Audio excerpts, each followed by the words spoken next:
Hi everybody, how are you? So I'm back and I decided to put a little bit of makeup on and brush my hair, and I thought I would wear red for this wonderful subject of love. What is love and relationship addiction?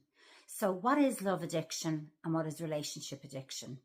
So the reason I bring this up is because a few people have asked me to talk about certain things, and then also I had a lovely friend, very, very precious friend to me, very special friend, and he sent me a message the other day asking me about a specific relationship and why people accept, terms that they're not comfortable with. Why do people keep going back? Why do we get into toxic relationships? Why are we attracted to toxic people?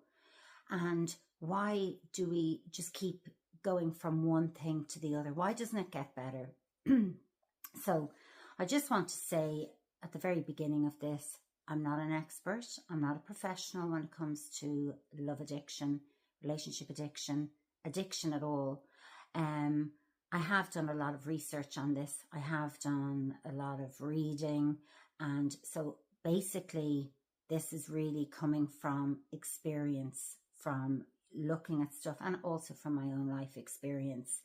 So I hope that it will help you and help you to understand what it is. And, and maybe I think sometimes when we can acknowledge something and understand it, we can grow and we can move forward and we can learn how to get out of these situations or not get into them as well.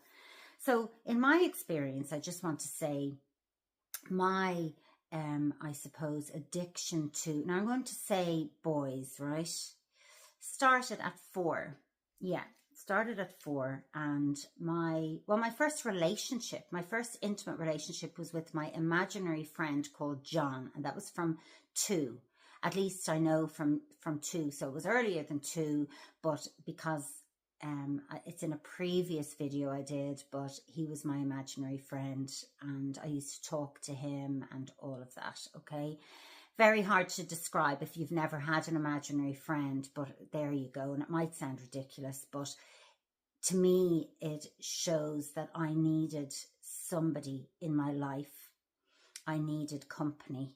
I needed something. Now, whether you believe in spiritual stuff or not, we can look at the psychological side is a child that needed comfort and company, and the other side you could see maybe my guardian angel coming down and looking after me because they knew I needed some